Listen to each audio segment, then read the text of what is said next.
Hello students, welcome to paradigm classes. Students, इसके previous वाले class में हम लोग बाइनोमियल एक्सपेंशन में on finding the terms containing x power something, मतलब कि हम जो है टर्म दिया रहता था कि कोई बाइनोमियल एक्सपेंशन दिया रहता था और उसमें क्या रहता क्वेश्चन में कि इसका coefficient x power 32 x power 10, इसका कोफिशिएंट पता करो। उसी पे बेस्ड ही क्वेश्चन हम आगे चलते हैं। एग्जाम्पल नंबर इसमें है 23। Example number 23 R D Sharma का ये क्वेश्चन है। If x power P occurs in the expansion of this, if x power P occurs in the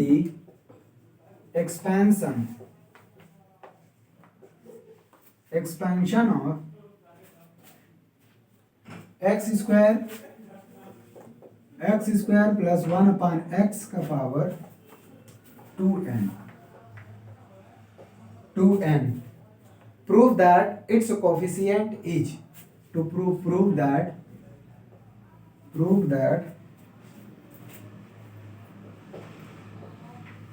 its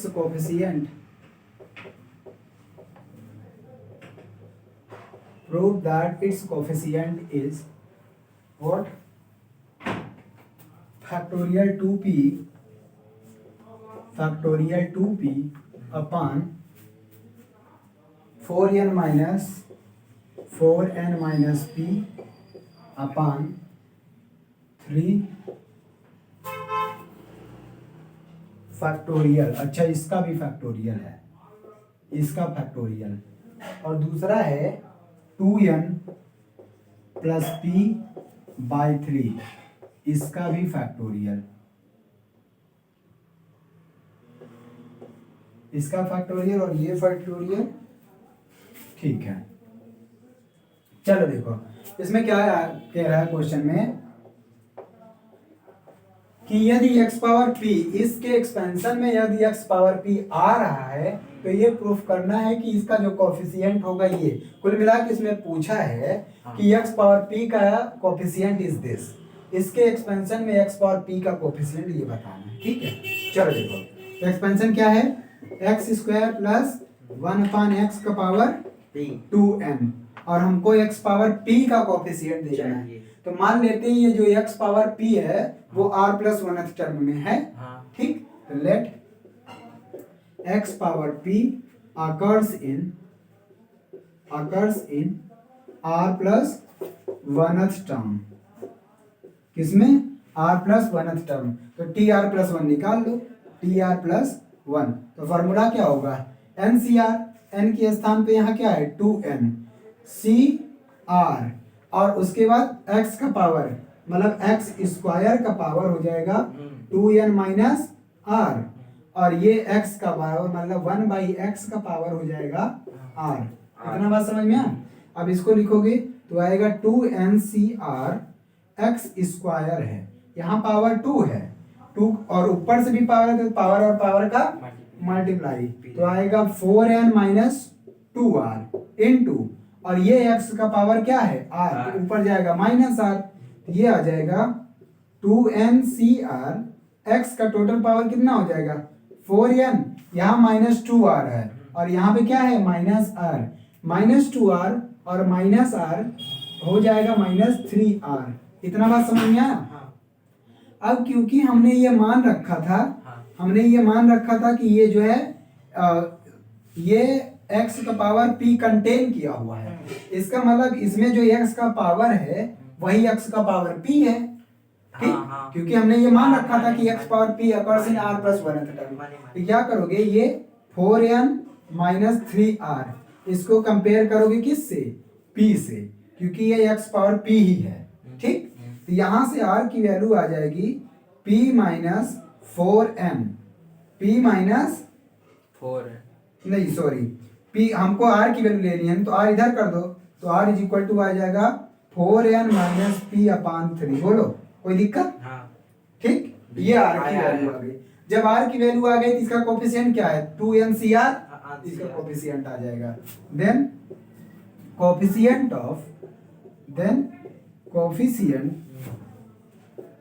coefficient of x power p is क्या होगा 2nc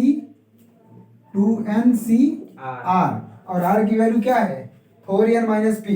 अभी r की value नहीं रखते हैं, पहले हम उसको सॉल्व कर लेते हैं, जहां तक आएगा उसके बाद r की वैल्यू रख देंगे। ठीक, चलो देखो इसको सॉल्व करो तो क्या आएगा factorial 2n upon factorial r into 2n minus r factorial, यही ना। फैक्टोरियल r तो ये है ही, हमको 2n माइनस r सॉल्व करना है, तो 2n माइनस r यहीं पे मैं सॉल्व कर दे रहा हूँ। 2n माइनस r की वैल्यू ये है, ये रखोगे तो क्या आएगा 4n माइनस p अपॉन 3, यही ना। तो इसको सॉल्व करोगे एलसीएम लोगे 3 2 जा 6, 6 माइनस 4 2n और minus minus plus p upon 3, यही सॉल्व करना था, हो गया।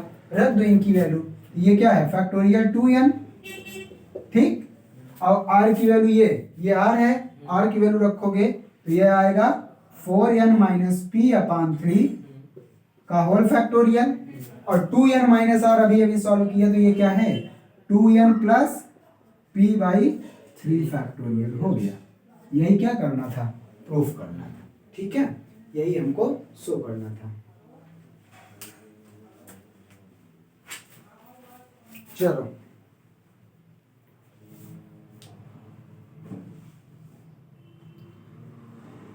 आगे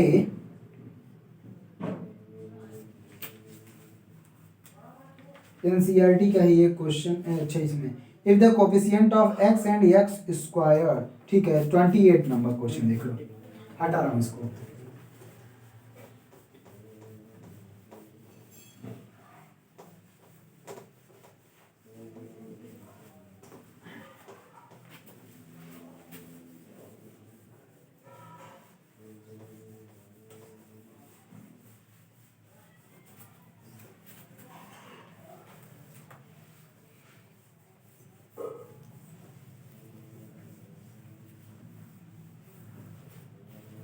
तो example number 28,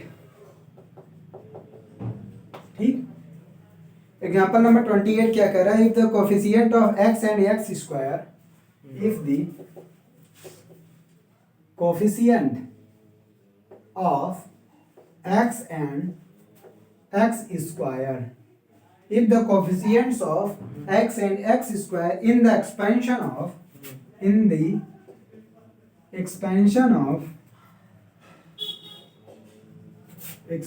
of x and x square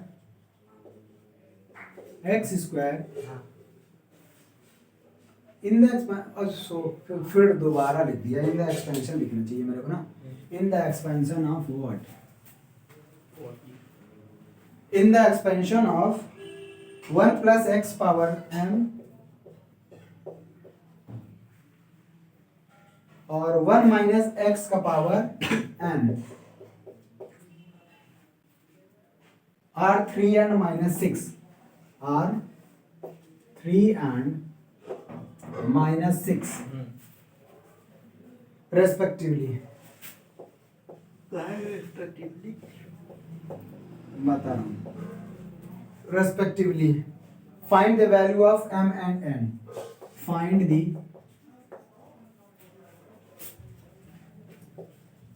the value of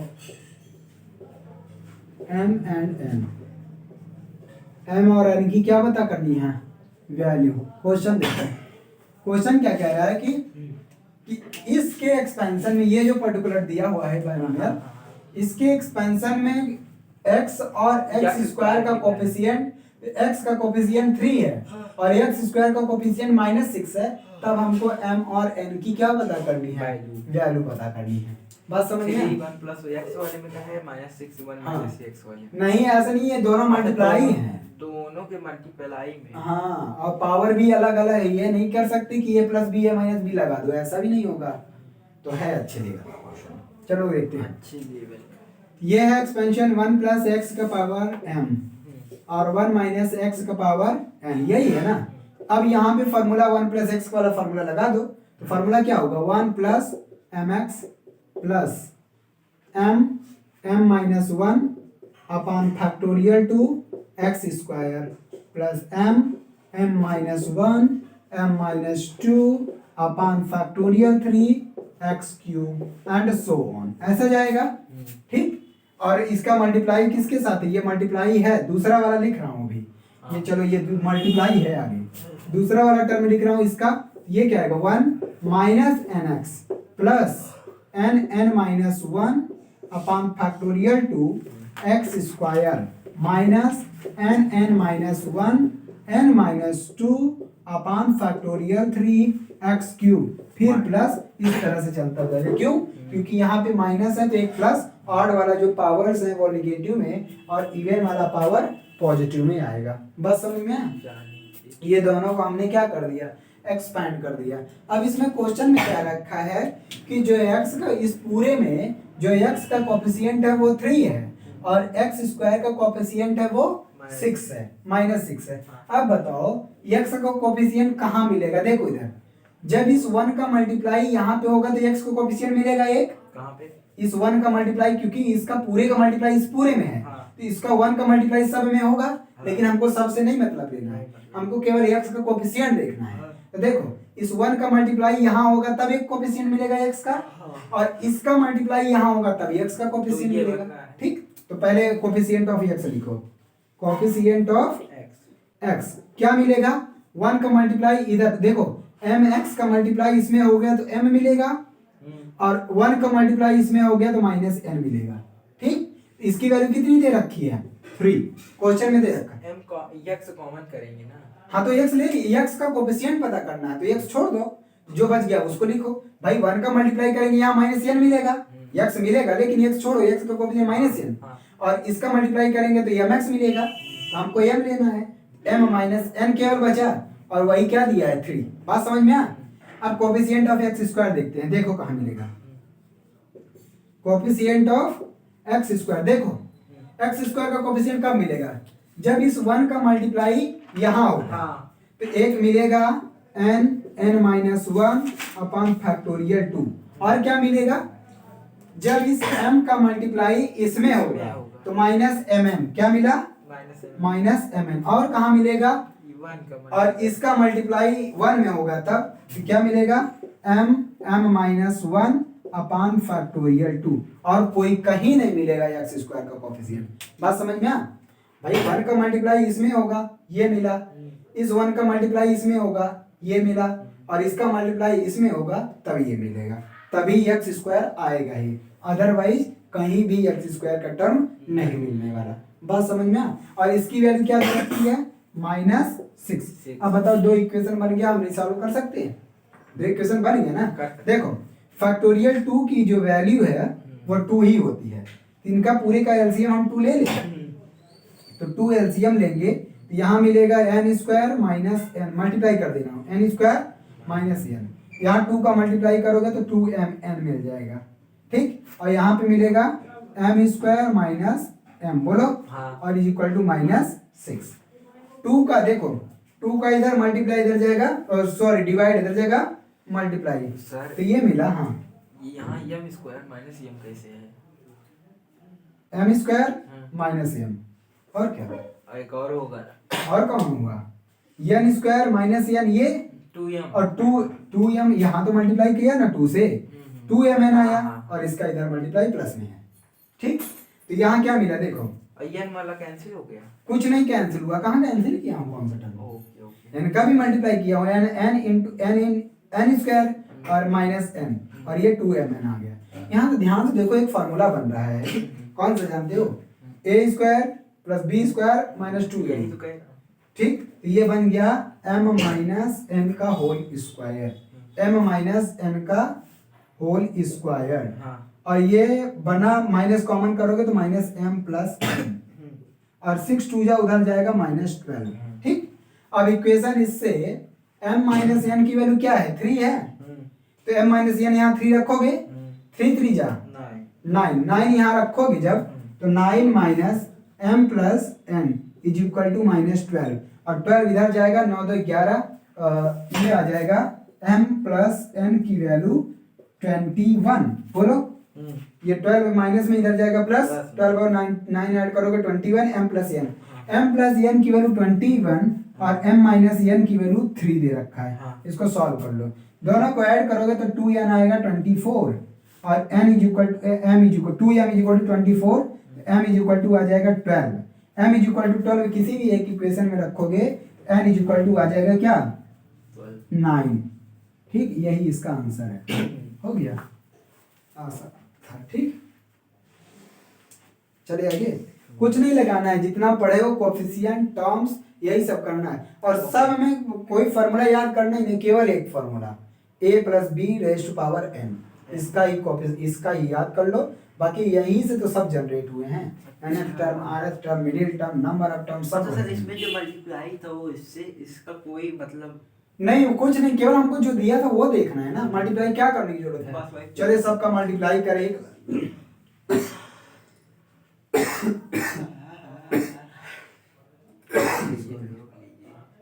देखो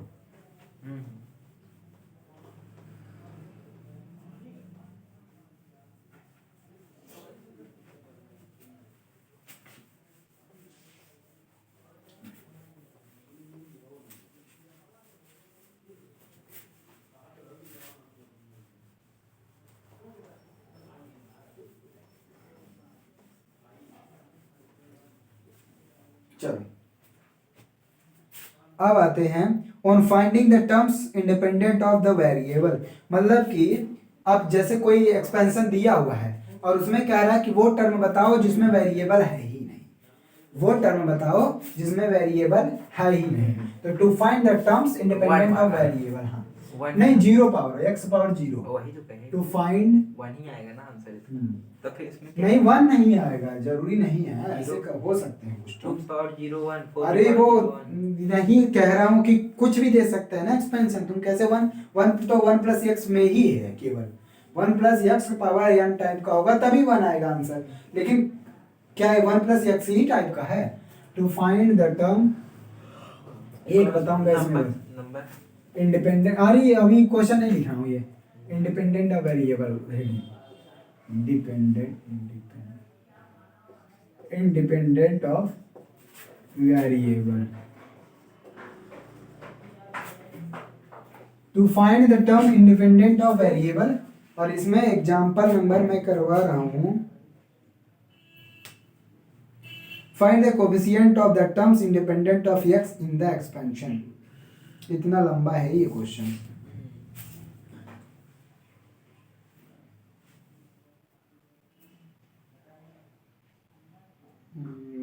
एक साइन और कॉस वाला है, हम ना एक क्वेश्चन करवाएं उसी में सारा कॉन्सेप्ट हो जाए।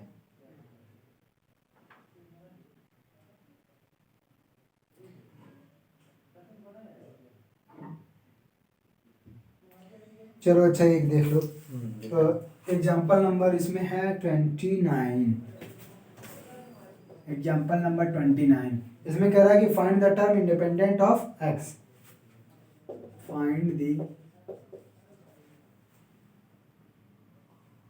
Term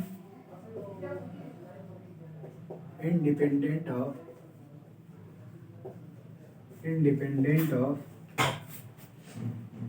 x in the expansion of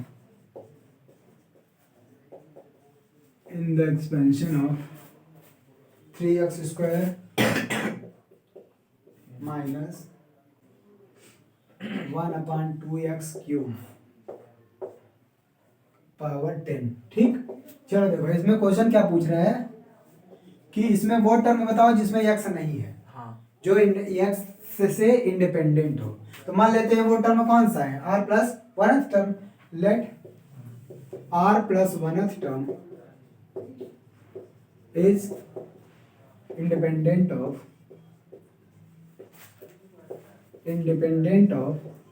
x।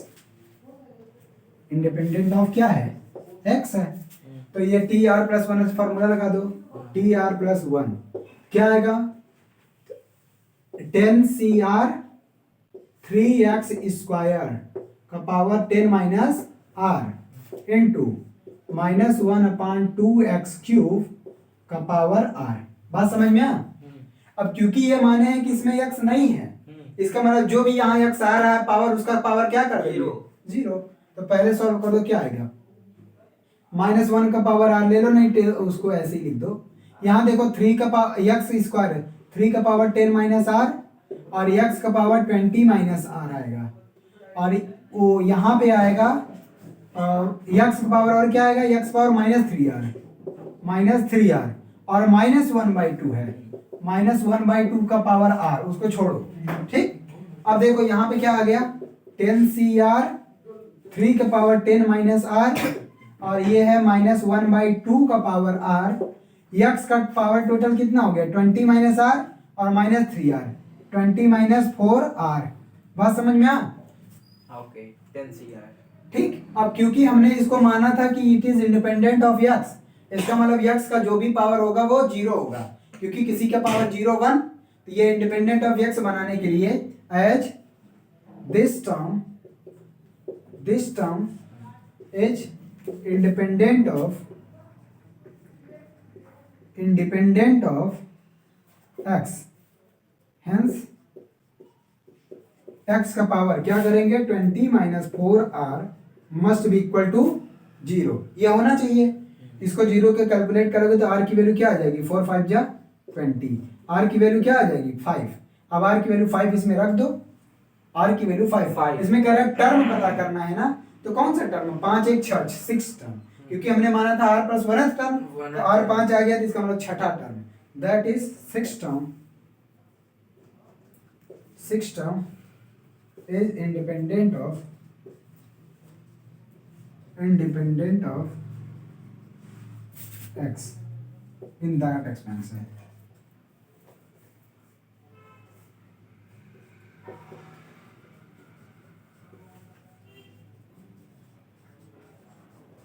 ठीक हो गया, समझ में आया? अब आते हैं हम सीधा का सीधा 32 नंबर क्वेश्चन पे। बाकी 2-3 क्वेश्चन जो इसके पहले हैं वो ऐसे ही हैं, हम 32 नंबर पे आते हैं। ठीक, लिखे क्या कोई दिक्कत? यहाँ 3 का पावर 10 ये 3 का पावर है ना, हाँ। मल्टीप्लाई में तो 3 का पावर अलग अलग कर ले रहे हैं, केवल हमको x का चाहिए, x का स्क्वायर है तो 2 का मल्टीप्लाई हो जाएगा। ठीक, और यहाँ पे -1/2 पूरा हमने अलग कर लिया, और ये x का क्यूब है नीचे, तो ऊपर जाएगा x पावर -3r। ठीक, हटाएं ऊपर। हाँ।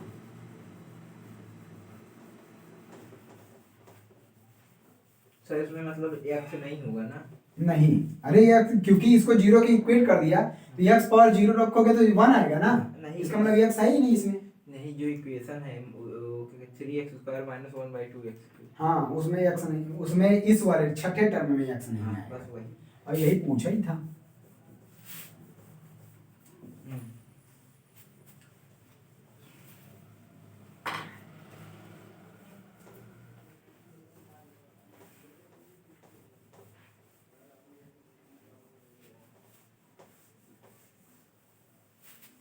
32 नंबर क्वेश्चन देखो,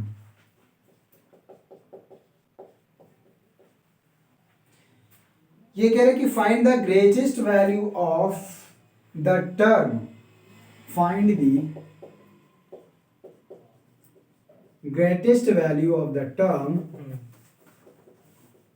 greatest value of the term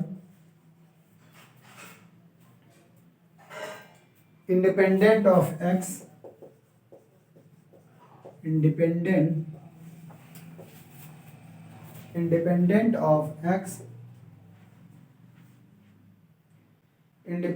of x in the expansion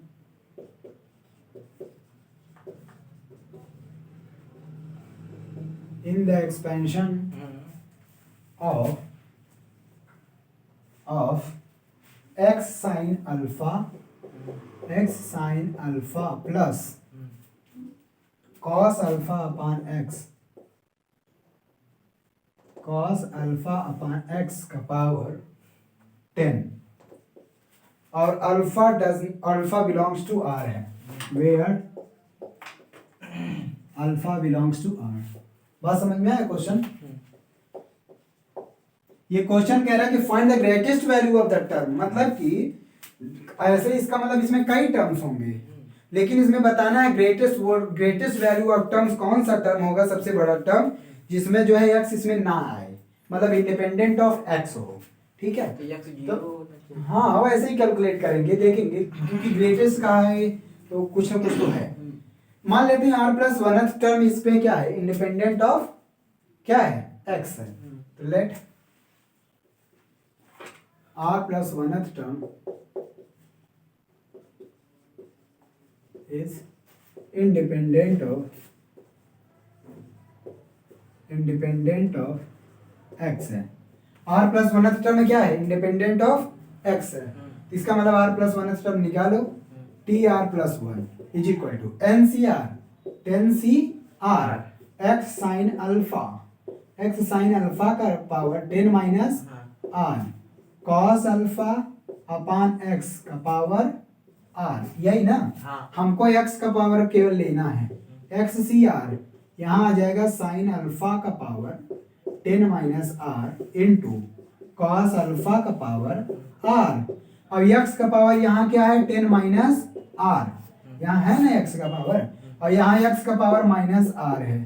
ठीक, एक्स पावर माइनस आर है, 10 सी आर साइन अल्फा का power 10 minus are cos alpha का पावर आर, एक्स का पावर कितना आएगा, 10 minus 2 are.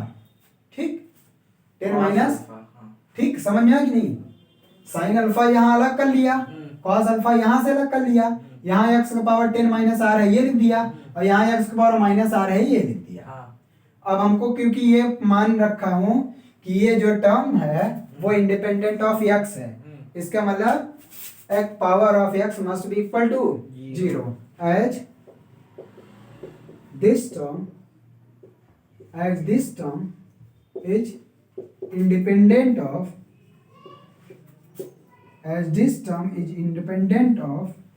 x, hence 10 minus 2r is equal to 0। तो r is equal to यहाँ से क्या आ गया 5, r is equal to क्या आ गया 5। इसका मतलब कौन सा टर्म है, r 5 आ गया तो छठा टर्म में आ गया 6 टर्म। तो इसमें तो कुछ था ही नहीं, तो ग्रेटेस्ट रहने का क्या मतलब था इसका, that is 6 term is independent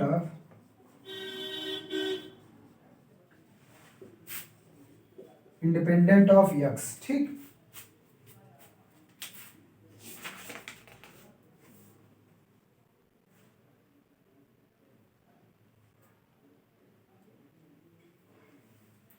अच्छा ये भी पूछा था क्या हमको, फाइंड द ग्रेटेस्ट वैल्यू। अच्छा टर्म भी पूछा था, क्या पूछा था, टर्म भी पूछा था, तो कोई दिक्कत नहीं, छठा टर्म निकाल, नहीं ये निकला है कि छठा टर्म केवल अभी, तो छठे टर्म की वैल्यू ये है ना, इसका कोफिशिएंट निकाल दो, इसकी वैल्यू पर अच्छा वैल्यू निकाल, हाँ तो निकाल दो, कोई दिक्कत नहीं, इसकी वैल्यू आ जाएगी छठा टर्म में। हटा इसको,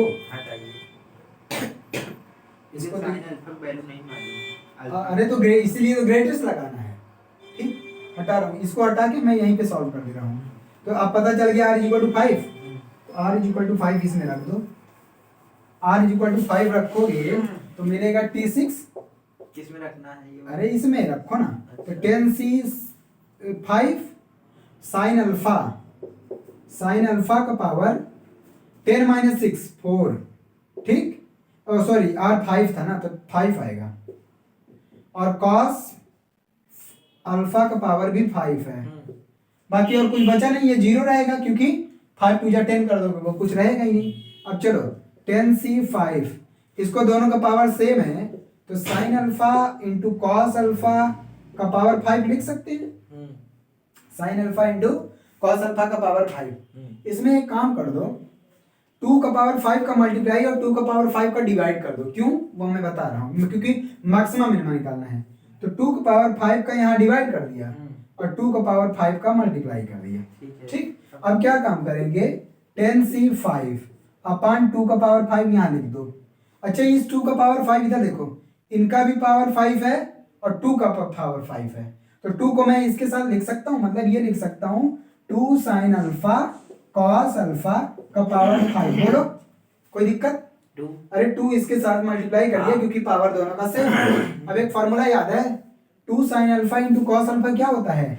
साइन 2 अल्फा, क्योंकि साइन 2 अल्फा का फॉर्मूला होता है 2 sine alpha into cos alpha, यही ना होता है, यही यहाँ यूज कर दो। ये आ जाएगा 10c5 अपॉन 2 का पावर 5 साइन 2 अल्फा का पावर 5। अब क्योंकि इसकी ग्रेटेस्ट वैल्यू निकालनी थी ना, greatest value of the term, इसका ग्रेटेस्ट कब होगा? जब साइन अल्फा ग्रेटेस्ट होगा साइन 2 अल्फा, और साइन 2 अल्फा या साइन थीटा की मैक्सिमम वैल्यू 1 होती है। ठीक, तो as sine 2 alpha maximum of sine 2 alpha is equal to 1, यहाँ 1 रख दो, 1 का पावर 5, तो ये आंसर आ जाएगा T6 मैक्सिमम। अगर निकालना चाहते हो ग्रेटेस्ट वैल्यू तो आ जाएगा 10c5 अपॉन 2 का पावर 5, यही इसका आंसर है, यही क्या है इसका आंसर है। ठीक है, हो गया। क्या दिक्कत? साइन 2 अल्फा की वैल्यू मैक्सिमम। हाँ, साइन थीटा की भी मैक्सिमम, क्योंकि इनकी value sine theta cos theta की -1 to 1 होता है। मिनिमम वैल्यू कहेगा तो -1 लगाओगे। सर ये हमको कैसे पता चला कि साइन 2 अल्फा पे ही इसकी मैक्सिमम होगी? साइन 2 अल्फा का मैक्सिमम वैल्यू 1 ही होता है, क्योंकि अगर ग्राफ बनाओ साइन अल्फा का ये ऐसे होता है, इसकी मैक्सिमम वैल्यू 1 पे ही जाती है। ये अल्फा की वैल्यू कुछ भी हो, 2 अल्फा की वैल्यू कुछ भी हो, इसकी मैक्सिमम 1 से ज्यादा हो ही नहीं सकती। 1 रख दिया, क्योंकि कह रहा था ग्रेटेस्ट, तो ग्रेटेस्ट हमको जो पता है वो रखेंगे। तो वो नहीं, हम कहे एंगल अल्फा की वैल्यू। अल्फा कहाँ रखा हूँ मैं? अल्फा कुछ रखा ही नहीं हूँ। अब रख सकते हो ना, साइन 90 की वैल्यू 1 होती है, 2 अल्फा 90 अल्फा 45, लेकिन अल्फा पूछा ही नहीं था कि किस अल्फा के लिए होगा, क्या जरूरत है, हमको इसका टर्म का मैक्सिमम वैल्यू पता करना था ना। ठीक, हटा लिखो, हो गया।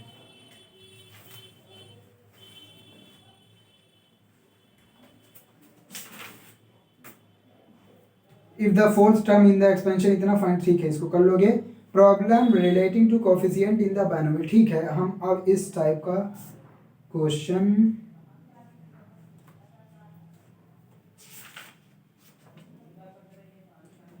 in the binomial expansion this prove that coefficient of a का power m and a का power n are equal। आराम से कर सकते हो।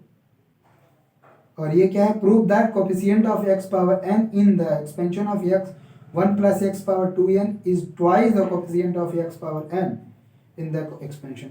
ठीक है, एनसीईआरटी के क्वेश्चन है, छोटा छोटा, एक आध करवा देता हूँ, इसका टर्म पे ही बेस्ड है।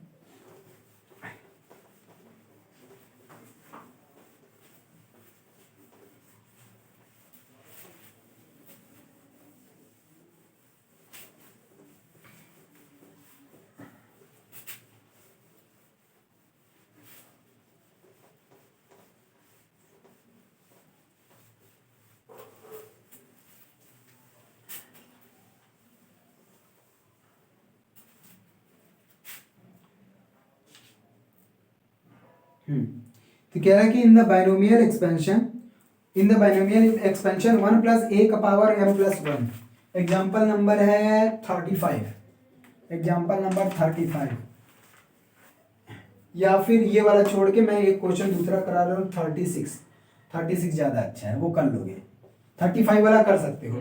36 prove that the coefficient of prove that the coefficient of x का power n in 1 plus x का power 2n is twice the coefficient of x का power n in 1 plus x power 2n minus 1। Question समझे? हाँ, question बहुत अच्छा question है, आराम से एक ऊपर बार वाले कर का सकते जो हो। यक्ष है यहाँ के 2 गुना होगा। हाँ, यही प्रूव करना है। तो दोनों में x पावर n का कोफिशिएंट निकाल लो। हाँ। और देखो है कि नहीं 2 गुना। हाँ, तो ठीक, तो पहले उसमें देखते हैं x पावर n का कोफिशिएंट, मान लेते हैं r प्लस 1th टर्म है। हाँ। यही ना। हाँ। तो let r plus 1th term in 1 plus x power 2n contain x power n। ठीक, तो r प्लस वन टर्म इसके लिए निकालेंगे टी आर प्लस वन आएगा 2nCr और x पावर r सीधा यही होता है इसका। बिल्कुल। अब इसी तरह से ये x पावर n का कोफिशिएंट है ना, तो x power r is equal to n हो जाएगा। r इज इक्वल टू, अरे भाई क्योंकि x पावर n कोफिशिएंट माने थे ना इसको, तो ये r is equal to n सीधा सीधा आ जाएगा। तो ये आ जाएगा, इसका कोफिशिएंट क्या आ जाएगा, कोफिशिएंट आ जाएगा कोफिशिएंट ऑफ x का पावर n इन 1 प्लस x का पावर 2n, ये आ जाएगा 2nCn। बोलो r की वैल्यू n आ जाएगी। हाँ हाँ, क्योंकि x पावर r से n से कंपेयर करोगे यही ना आएगा। सिमिलरली लेट अगेन लेट, अब यहाँ r प्लस वन टर्म माने हैं तो उसमें r कुछ और मानेंगे, m प्लस n नहीं, P2 प्लस यही मान लेते हैं r प्लस वन ही। Let r plus one term in 1 plus x power 2n minus 1 contain x power n। ठीक, तो यहाँ पे भी निकालेंगे, ये आ जाएगा t are plus one is equal to, तो आएगा 2n minus one c r और x पावर r। यहाँ पे भी जब कंपेयर करेंगे तो r इज इक्वल टू क्या निकल के आएगा, n। इसका कोफिशिएंट क्या आ जाएगा, coefficient of x power n in 1 plus x power 2n minus 1, ये क्या है 2n माइनस 1 c, r की वैल्यू n रखोगे ये। अब हमको प्रूफ ये करना है कि ये जो है ये वाला कोफिशिएंट, ये जो है 2 का पावर 2nCn, ये इसका दो गुना है। ठीक, बात समझ में आया। To prove that 2nCn is equal to 2 times 2n minus 1Cn। ठीक, हम क्यों ना इधर से ही सॉल्व करना शुरू करें, देखो यही वाला सॉल्व करना क्यों ना शुरू करें। ठीक, चलो देखो, तो ऊपर हटाना पड़ेगा हमको, ऊपर हटा दूं, हटाइए, हो गया है।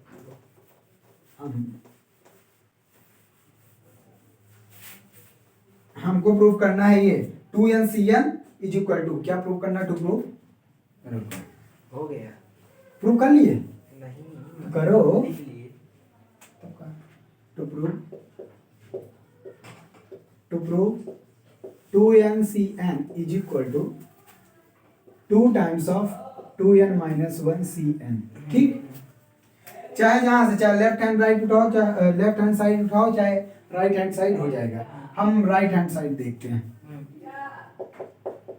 राइट हैंड साइड, तो ये 2 times of 2n minus 1Cn है, इसको लिखो 2 टाइम्स, इसमें फार्मूला लगाओ तो क्या आएगा 2n माइनस 1 फैक्टोरियल अपान n factorial into 2n minus 1 minus n factorial. बोलो, हाँ, यहाँ तो NCR वाला फार्मूला लगा दिया। हाँ। ठीक, आगे देखो, इसी को सॉल्व करना है, 2 इंटू ये है 2n माइनस 1 फैक्टोरियल अपान n फैक्टोरियल। अच्छा, 2n में से एक n सब्ट्रैक्ट करोगे तो कितना आएगा, n आएगा, तो ये आ गया n minus 1 factorial, n minus 1 factorial आया। हाँ। हमको प्रूफ करना है क्या, 2nCn, इसका मतलब ऊपर 2n फैक्टोरियल 2n बचना चाहिए, ऊपर 2n आना चाहिए, यही ना मतलब हुआ। देखो क्या काम करोगे, क्या करेंगे इसमें और नीचे आना चाहिए 2n फैक्टोरियल n के साथ साथ 2n माइनस n, मतलब n फैक्टोरियल आना चाहिए। हाँ। ठीक, क्या काम करो, 2n का मल्टीप्लाई और 2n का डिवाइड कर दो, इसमें 2 तो ऑलरेडी है, हाँ। n का मल्टीप्लाई n का डिवाइड। ये कैसे समझा, क्योंकि हमको दिख रहा है भाई प्रूफ कहाँ तक जाना है, ऊपर 2n फैक्टोरियल आना चाहिए ना, हाँ। और नीचे n फैक्टोरियल, तो ये है, हाँ। नीचे एक और n फैक्टोरियल, क्योंकि 2n में से n घटाओगे n बचेगा, n फैक्टोरियल, 2 n फैक्टोरियल आने चाहिए नीचे। हाँ। तो इसका मतलब n का मल्टीप्लाई करना पड़ेगा। ठीक, 2 तो ऑलरेडी है, हाँ। अभी मैं बना दे रहा हूँ, देखो 2 है तो n का मल्टीप्लाई करो, तो ये आ जाएगा 2n, ये आ गया 2n माइनस 1 फैक्टोरियल। ठीक, अपान ये n फैक्टोरियल है ही, इसमें n का मल्टीप्लाई की करना है तो n माइनस 1 फैक्टोरियल। अब ये वाला फॉर्मूला याद करो, फैक्टोरियल n को लिख सकते हैं हम n माइनस 1 फैक्टोरियल, किसको, फैक्टोरियल n को, फैक्टोरियल, हाँ हाँ हाँ लिख सकते हैं। और ऐसे ही फैक्टोरियल 2n को लिख सकते हैं 2n into 2n minus 1 factorial.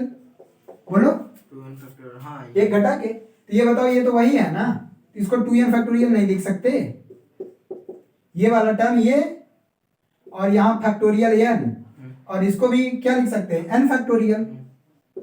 ठीक, अब इसको क्या लिख सकते हैं, factorial 2n upon factorial n, और 2n माइनस n फैक्टोरियल, और ये है क्या, ये है 2n cn, और यही हमको प्रूव करना था, क्या है, लेफ्ट हैंड साइड। ठीक, वहां से भी आ सकते हैं, इससे भी हम इसको प्रूव कर सकते थे। ठीक हो गया, आया नहीं आया समझ में? एक मिनट n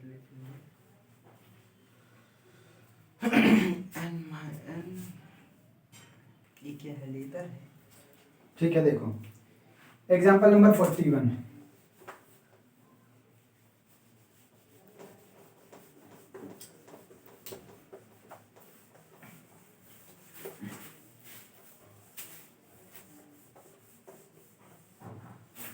देखो क्वेश्चन क्या दिया हुआ है, find the coefficient of x power 50, example number 41 है, find the coefficient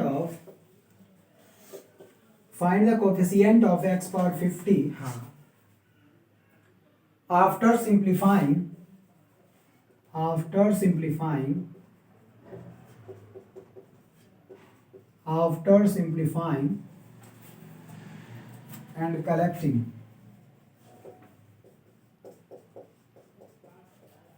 simplifying and collecting the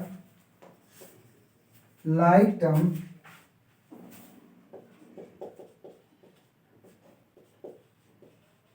after simplifying and collecting the like terms in the expansion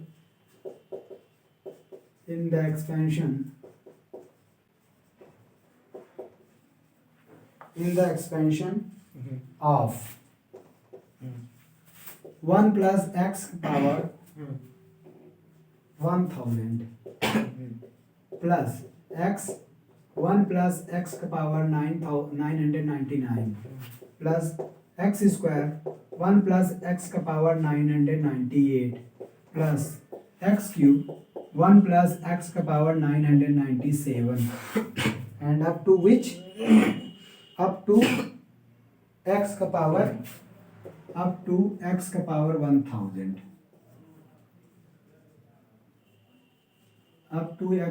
1000। तो ठीक है, जीरो हो जाएगा।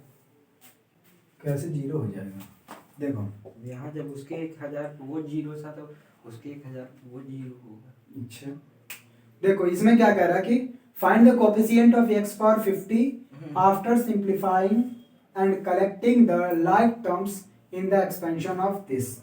इसके एक्सपेंशन में लाइक टर्म्स को कलेक्ट करके या इसको सिंप्लीफाई करने के बाद x का पावर 50 जो आएगा उसका क्या बताना है, उसका बताना है कोफिशिएंट x पावर 50। अच्छा पहले ये बताओ ये किस सीरीज में है, कुछ पता चल रहा है किस सीरीज में है? ये उसमें है एपी नहीं एपी जीपी में है, जीपी में है। हाँ। इसका इसमें डिवाइड करो, इसका इसमें डिवाइड करो, मिलेगा, समझे, करके देख लो। ये 999 है, 99 से कैंसिल, यहाँ x बचेगा, यहाँ एक बचे, x अपान 1 प्लस x, या क्या आएगा, इसका कॉमन रेशियो आएगा, क्या आएगा, कॉमन रेशियो बिल्कुल आएगा। ठीक, इसका मतलब ये जीपी में है, that is it is in GP, और जीपी में अच्छा इसमें कितने टर्म हैं, टोटल टर्म कितने हैं, 1000 कहाँ से, 1001 टर्म्स हैं। क्यों, क्योंकि वहां x पावर 1 यहाँ से शुरू हो रहा है। हाँ। और 1000 तक गया है, 1 प्लस में हाँ। 1000 है, कितने टर्म्स है, 1000 है, number of term in this clearly number of terms in this expansion is what 1001। ठीक है, अब सम ऑफ n टर्म्स का फॉर्मूला सीपी में जानते हो, तो सम क्या आएगा, सम ऑफ n टर्म्स का फॉर्मूला क्या होता है बताओ, a r का पावर n माइनस 1, क्या फॉर्मूला होता है, a आर का power n minus 1 upon r minus r की वैल्यू रख दो, तो ये आ जाएगा। अच्छा आर जब 1 से छोटा रहता है तो ये फार्मूला होता है 1 माइनस, यहाँ 1 माइनस हो जाता है, 1 माइनस आर और ये भी 1 माइनस आर। ठीक, हाँ कुछ नहीं करना, रख दो। ए फर्स्ट टर्म क्या है 1 प्लस एक्स का, आर छोटा है ना, हाँ एक्स की वैल्यू कुछ भी रखोगे, देख रहे हो एक्स कमी है। 1 plus x power 1000 first term है, ठीक, इनटू 1 प्लस एक और आर, इनफाइनाइट जीपी वाला बता दे जिसमें 1 माइनस आर अपान आर केवल ए अपान 1 माइनस आर होता है। हाँ वो इनफाइनाइट, ये इनफाइनाइट है ही। ठीक, तो ये 1 माइनस आर का पावर एक्स अपान 1 प्लस एक्स का पावर एन क्या है, एन है 1001 टर्म्स है ना इसमें, ये आ जाएगा 1001 यहाँ लिखोगे ये, ठीक, अपान 1 माइनस एक्स अपान 1। सर इसमें यही इससे इंटू हो जाएगा क्योंकि वो बहुत छोटा हो जाएगा ना। ठीक है, चाहे जो होने दो, क्या हो जाएगा इंटू, जो बताए थे उसमें क्या कहते हैं फिजिक्स में कि जो पावर रहती है वो आगे इंटू हो जाती है। हाँ वही कर, नहीं तो ये पूरे का पावर होता तब ऐसा होता, ये तो केवल इसका पावर है, पूरे का पावर होता तब केवल इसका मल्टीप्लाई, वही बाइनोमियल ही लगा के बाकी सबको नेग्लेक्ट कर देते, लेकिन यहाँ पे इसका पावर है ना कि पूरे का। ठीक, तो ये आ जाएगा 1 प्लस एक्स पावर 1000, और इसको सॉल्व करोगे, इसको सॉल्व करने पे मिलेगा क्या, कुछ मिलेगा, कुछ तो बताइए। देखो यहाँ पे इसका 1001 लोगे, 1 प्लस एक्स का पावर 1001 माइनस एक्स का पावर 1001 अपान 1 प्लस एक्स पावर 1001, और इसका सॉल्व करोगे, इसका एलसीएम लेगो 1 प्लस एक्स, एक्स से एक्स कैंसिल 1 बचेगा, ऊपर यहाँ पे बचेगा ये 1 प्लस एक्स ऊपर चला जाएगा और 1 नीचे, बात समझ में आ? देखो 1 प्लस एक्स पावर 1001 और ऊपर 1 प्लस एक्स, ये 1000 बचेगा, 1000 इससे कैंसिल, या ऐसे देख लो 1 प्लस एक्स पावर 1000 और यहाँ 1 प्लस एक्स 1001 और नीचे भी 1001, इसको इसको इसको सबको मैंने काट दिया।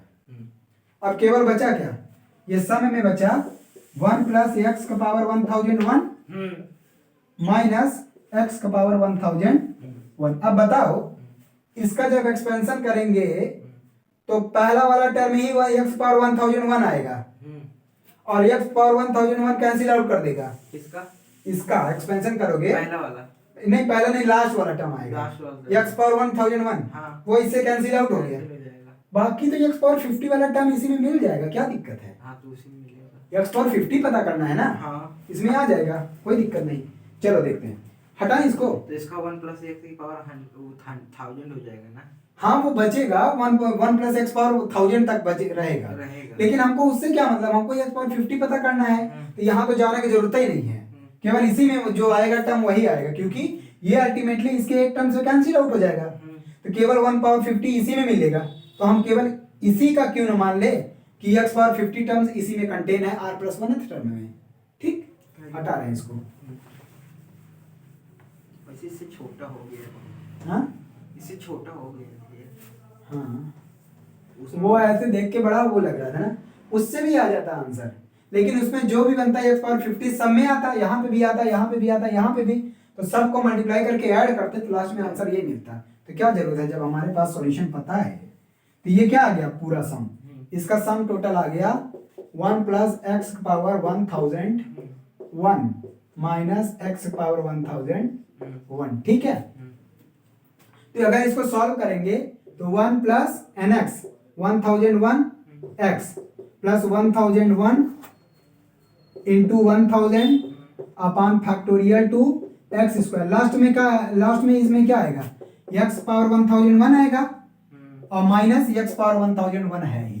ठीक, तो ये इससे कैंसिल आउट हो गया, बचा क्या, केवल ये टर्म बचे, 1000 तक लास्ट में बचेगा, लेकिन दो बार कह लीजिए, कहाँ दो बार, अच्छा n माइनस 1 लिखा। अब हमको इसमें क्या पता करना है, एक्स पावर 50, तो एक्स पावर 50 यहाँ ध्यान से देखो n माइनस 1 है, हम 2n के फॉर्म में EN के फॉर्म में लिखे ज्यादा बेटर है, क्योंकि ऐसे 1001 करना है बहुत। तो ये क्या है, ये है 1001 C0, ठीक, प्लस 1001 C1, ये वाला टर्म है, प्लस सॉरी एक्स से आएगा ना, x plus 1001 C2 x square, इस तरह से आएगा।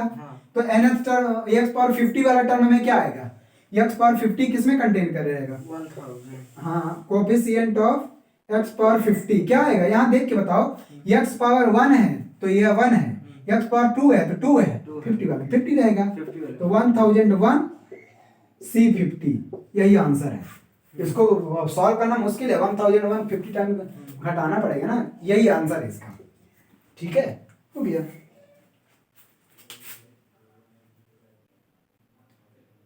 ओके, एक क्वेश्चन इसी टाइप का, वो if n is a positive integer find the coefficient of x power -1 in the expansion of 1 plus x power n 1 plus ये। अच्छा, इसको ना करवा के हम 43 करवा दे रहे हैं, ठीक है, उसको कर लोगे, यही है, मैं लिख दे रहा हूँ क्वेश्चन क्या है, नहीं कर पाओगे तो बाद में बता दूंगा, हो सकता है, वैसे मैं हिंट दे रहा हूँ क्या है।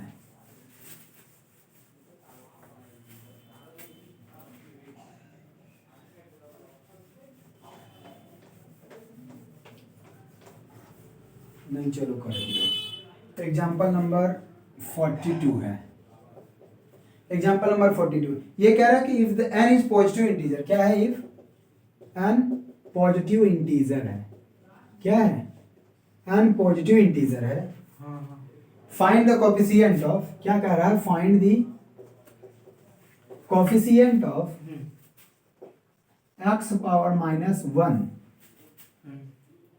in the expansion of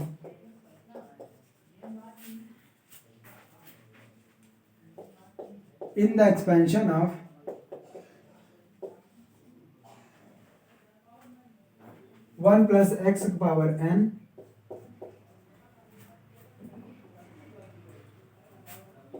one plus 1 by x का पावर n, ठीक है, बोलो, यार पॉजिटिव इंटीजर है तो इसमें जो है x पावर -1 का क्या पता करना है, कोफिशिएंट, इसको पहले सॉल्व कर लो, 1 प्लस एक्स पावर n है, और ये क्या है, 1 प्लस 1 बाई एक्स का पावर n है, इसको हम लिख सकते हैं 1 प्लस एक्स पावर n, और ये x को मल्टीप्लाई करोगे, एलसीएम लोगे तो ये 1 प्लस एक्स ही ना आएगा, 1 प्लस एक्स पावर n अपान एक्स पावर n, बात समझ में आया, तो ये आ जाएगा कितना, 1 प्लस एक्स पावर 2n अब अपान एक्स पावर n। अब ये बताओ, हमको x का पावर -1 का कोफिशिएंट पता करना है, किसका, x का पावर -1, इस पूरे में, इसका मतलब, और नीचे n लगा हुआ है, इसका मतलब इसमें कौन सा कोफिशिएंट ले कि n घटाने पे -1 आ जाए, इसमें कौन सा कोफिशिएंट, हाँ, ले कि घटाने पे -1 हाँ, 3n, या फिर नहीं, 3n में n घटाओगे तो ये n आएगा ना, -1 आना चाहिए, इसका मतलब जानते हो क्या, 2n ये है, हाँ, हम इसमें यदि x का पावर ऐसे, x का पावर n -1 कोफिशिएंट आ जाए और नीचे x पावर n है, ये कैंसिल आउट होके x पावर -1 बचेगा, इसका मतलब इस वाले एक्सपेंशन में x पावर n -1 का कोफिशिएंट चाहिए, और फिर उस, क्योंकि उसी में ये डिवाइड होके x पावर -1 कोफिशिएंट देगा, बात समझ में, हाँ, तो लेकिन कैसे आएगा, आएगा, क्या दिक्कत है, अरे भाई जब ये पता चल गया कि इसमें हमको क्या चाहिए, हमको अल्टीमेटली चाहिए क्या, x पावर -1, और -1 तभी आएगा जब ऊपर x का पावर -n -1 वाला टर्म मिले, और तभी n से डिवाइड होके -1 बचेगा, ठीक, तो इसका मतलब इसमें हमको ये पता करना है x पावर n -1 का कोफिशिएंट, ठीक, तो क्या का पता करना है, to find coefficient of x power -1 in 1 plus x power 2n upon x power n, we have to find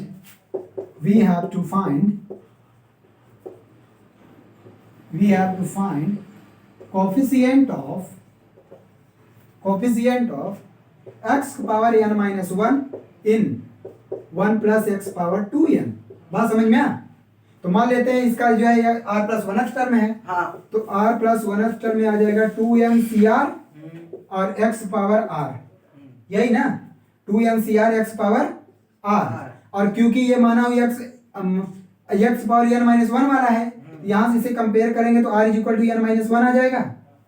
r is equal to n minus one, तो r is equal to n minus one आ जाएगा। तो यहाँ पे r is equal to n minus one, तो यहाँ पे रख दो, यही पता करना था ना। Then coefficient will be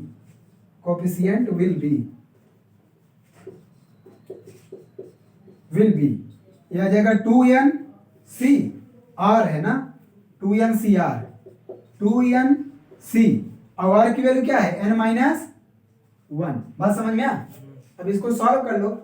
solve करना वैसे मुश्किल है, क्यों? क्योंकि ऊपर 2n है, ऐसे भी छोड़ सकते हो, इसको ऐसे भी छोड़ सकते हो आंसर, ठीक है सर एक बार वहां से फिर समझिए। कहाँ से?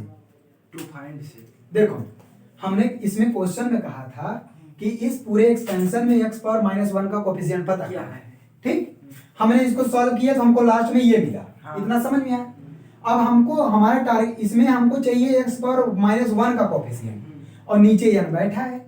इसका मतलब ऊपर एक ऐसा टर्म मिलना चाहिए जिसमें कि इसको डिवाइड करने पे x पावर n से डिवाइड करें, x पावर माइनस वन बचे, माइनस करने पे आएगा ना। हाँ तो ये ऊपर जाएगा माइनस होगा ना, तभी तो करें। इसका मतलब ऊपर यदि x power n minus one मिल जाए और नीचे x पावर n बैठा है और ये ऊपर जाएगा माइनस होगा तो n minus one minus n, ये cancel, x power minus one बचा। इसका मतलब इस वाले कोफिशिएंट, इस वाले एक्सपेंशन में x power n minus one का कोफिशिएंट ही मिलना चाहिए, और x power n minus one का कोफिशिएंट हमने मान लिया r प्लस वन टर्म। जब इसको कंपेयर किया तो r is equal to n minus one मिल गया, और हमको केवल कोफिशिएंट पता करना था, तो कोफिशिएंट तो यही है ना, बाकी ये तो सबके साथ लगा रहेगा, तो कोफिशिएंट यही हमको पता करना था, ठीक।